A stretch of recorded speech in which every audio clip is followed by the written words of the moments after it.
Hi, I'm Steven and I suffer from chronic pain, and I've decided to try the Egoscue method to help stop it.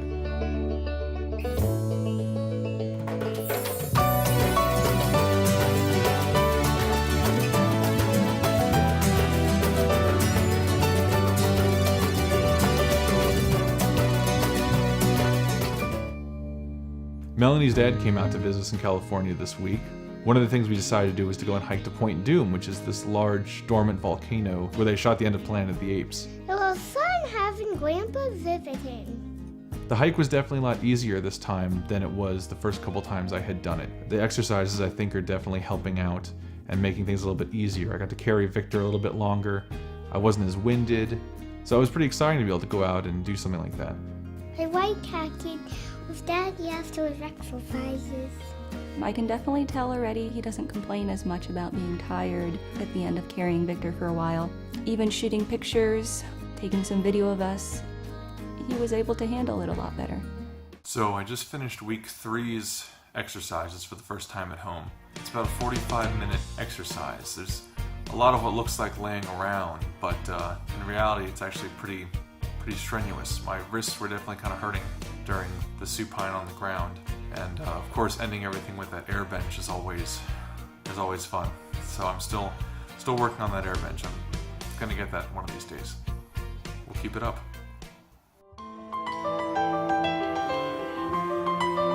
99% of all the pain we suffer is chronic, and 99% of it is self-induced. It's not disease-based. It's not age-based. It's not genetically based. It's lifestyle-based. So to see that evolution of understanding and awareness is very gratifying to me. Hey, Brian. What's up, buddy? Everything good? Yep. All right, let's keep going. All right, let's do it. I'm heading into my week 4 visit to the Del Mar Egoscue Center, and very curious about this week. Had some pretty extensive exercises that I had to do during the course of the week. And also today is picture day, so it's the first chance I'll get to see if there's actually anything happening. Okay, so what we're going to do is we're going to take 4 new photographs today. Front view, rear view, left view, and right view. And then we're going to make the comparison to the first visit. Okay? So let me have you just stand there for a second. What will you call as comfortable? And smile for the camera.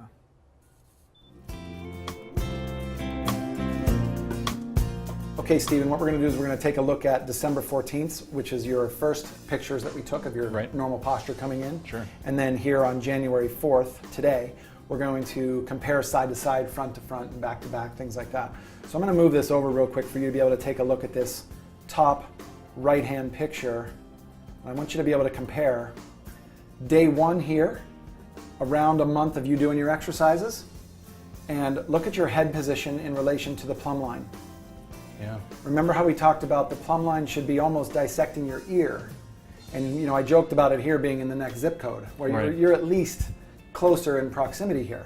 The back of your head and your hair are actually touching the line. So I came in today and Brian showed me the before and after photos between week 1 and week 4, and holy crap. The more erect that your spine gets, then we can start talking about symptoms that go to your hand and wrist long term. Remember, this is long-term vision with feeling better as you go along. I would suspect you have a better energy about you because you've increased your water intake.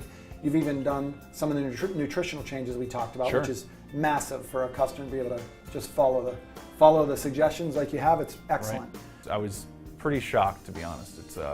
It's nuts. I'm unbelievably excited about this, and I hope that he is too, because the changes are so profound as it relates to the position of his head and shoulders, which is going to eventually help him with the symptoms that he's been complaining about. It's great. You know, I feel awesome, and it's amazing to see that transition and see that this is actually working and actually going somewhere.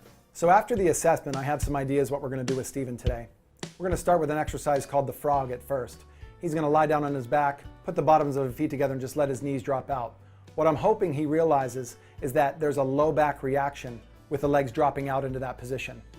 Then I'm going to have him do what we call knee pillow squeezes. So we're going to bring his knees up. He's going to squeeze that pillow to facilitate some major stabilizers on the inner part of the hip and legs. After that, I'm going to put him in an exercise called the hip crossover stretch, which is one where he's going to twist his body for one of the exercises because it's important for him to get a rotational movement in there to help take out some of his spinal rotation that's still happening in his upper back and neck, which we are looking at with the photographs. Then we're going to follow that up with the static extension position, which is where he's on his hands and knees. And I'm going to really try to coach him into how to do that one correctly, because I have the feeling when he keeps saying it's difficult or hard to do, that he might be pushing himself too hard into the exercise. And static extension is an exercise that I've had some troubles with in the past, but today Brian coached me through it a little bit more, and so now I feel like I have it down a little bit better. Up next, after the static extension position, are the towels, where he's going to settle with the strap at his knees, where he has a low back towel or a roll, an Egoscue roll, and a cervical roll. And I would bet that when he stands up, he's going to give me, I always feel a little different or a little weird after that. Take your time. You might be a little dizzy, so you come up when you're ready. I'll just have you stand up and make sure that you're fully cognitive and aware, and you're not going to fall over, right? It is amazing like how different you feel just from lying there for... Yeah. I really want to let him know today that I'm very proud of the work that he's put into this, because it's unbelievable the changes that his body's made. It feels pretty awesome when Brian says something like, I can see you're doing the work. Because I am, and I'm not going home and I'm not slacking off. I'm really trying to do this, and I'm really trying to do it to the best of my ability. Because I want to get better. You know, that's the whole reason I'm here. That's why I'm putting in this time, is because I want to feel better. I got my week 1 pictures and my week 4 pictures. Thought you might want to check them out. So, oh wow. I can tell right away which is the before and the after. Mm-hmm. Look at the feet. Oh yeah, Separated. yeah, look at how bad your feet were. Oh man. It's still a challenge. You know, it's definitely a challenge. You know, I have a full-time job that's very rigorous. I have a family that I need to dedicate time to. I have a future that I'm trying to build, you know, in my career. So there's all these different elements coming together that makes it a rigorous process. So to fit in a 30 or 45-minute extra window a day, that's time I'm not spending with my family. It's time I'm not focusing on work. And it is a challenge, but I think in the long run, it'll definitely pay off.